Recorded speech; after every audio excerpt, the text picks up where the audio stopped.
আসসালামু আলাইকুম সুপ্রিয় শিক্ষার্থীবৃন্দ, কেমন আছো তোমরা সবাই? আশা করছি তোমরা সবাই খুবই ভালো আছো। তোমাদের মামুন ভাইয়া তোমাদের জন্য নিয়ে আসছে আজকে প্রবন্ধ রচনা এর যে সাজেশন ভিডিও সেটি। আমি আজকের ভিডিওতে যেই প্রবন্ধগুলো বলবো মানে রচনাগুলো বলবো এগুলো পরীক্ষার জন্য 100% ইম্পর্ট্যান্ট। মানে এগুলো আমি অনেক অ্যানালাইসিস করে তোমাদের জন্য ভিডিওগুলো বানাইছি।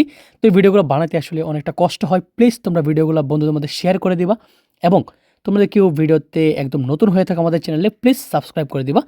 তাহলে চলো আমরা আমাদের ভিডিওটা শুরু করি। এবং বারবার বলে রাখতেছি আমাদের এই সাজেশনগুলো সবগুলো বোর্ডের জন্য, ঠিক আছে?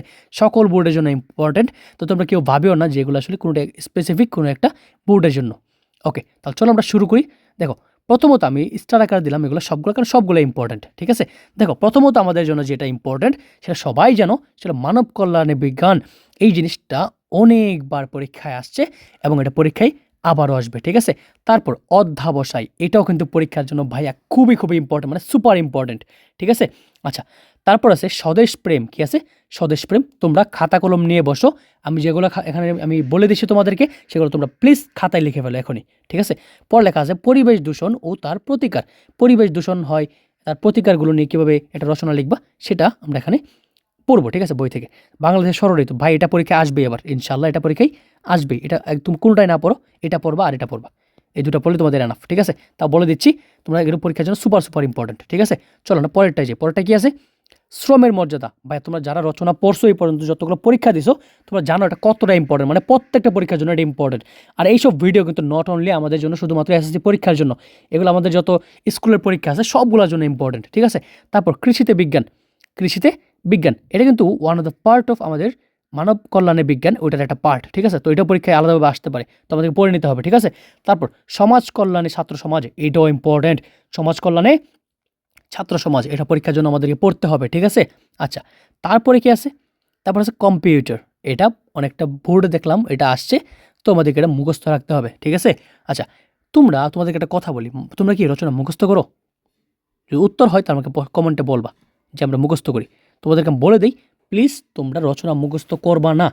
তোমরা রচনা জাস্ট খালি তোমরা যে প্যারাগুলো মুখস্থ করো। প্যারা মানে বুঝো তো, মানে যে একদম এই যে আমরা লিখি না ভূমিকা, তারপর এই যে উপসংহার, এই জিনিসগুলো, মানে এর মাঝে কতগুলো লেখা আছে না, এরকম লাইন আকারে উপসংহার, কি লিখতেছি উপসংহার, এই যে আমরা এরকম লিখি না ডাক দিয়ে যেগুলো লিখি, এই জিনিস তোমরা কী করে নিবা? একদম মুখস্থ করে নিবা। আর ভিতরের লাইনগুলো তোমরা একটা 5 বার করে পড়বা, বুঝতে পারছো?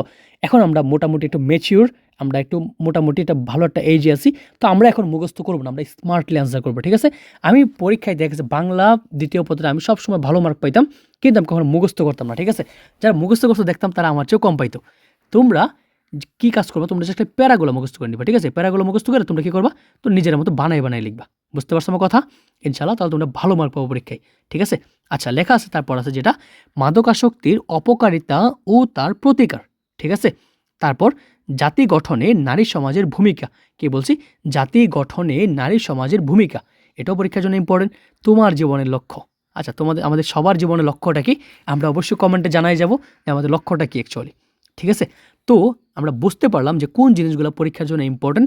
ইনশাল্লাহ আমি তোমাদেরকে 100%, যদি আল্লাহ যদি কবুল করে, 100% তোমাদেরকে আমি সাজেশন দিচ্ছি যে এগুলো পরীক্ষার যে কোনো একটা পরীক্ষায় আসবে।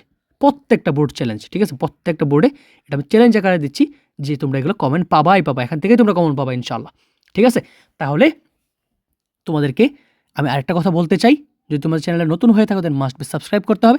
আর একটা কথা, তোমরা যদি এগুলোর উত্তর চাও, আমি কি বলছি, যদি তোমরা এগুলোর উত্তর চাও আমার কাছে, যে ভাই এগুলো আপনারা আমাকে উত্তর সহ আমাকে পিডিএফটা দিয়ে দেন, তাহলে তোমাদেরকে ভিডিওতে কমেন্ট করে বলতে হবে যে ভাই আমার পিডিএফটা লাগবে।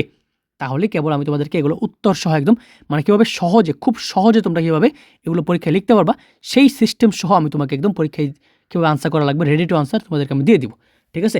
এবং সেগুলো এত সহজে লেখা, মানে তোমরা পড়ে তোমাদের মনে রাখতে কোনো সমস্যা হবে না, ঠিক আছে? তো জাস্ট কমেন্ট করতে হবে ভিডিওতে যে ভাইয়া আমার সাজেশনটা লাগবে, তাহলে কেবল আমি তোমাদের জন্য কাজ করতে উৎসাহী হব, ঠিক আছে ভাইয়েরা? ধন্যবাদ সবাইকে, ভালো থাকো, আসসালামু আলাইকুম।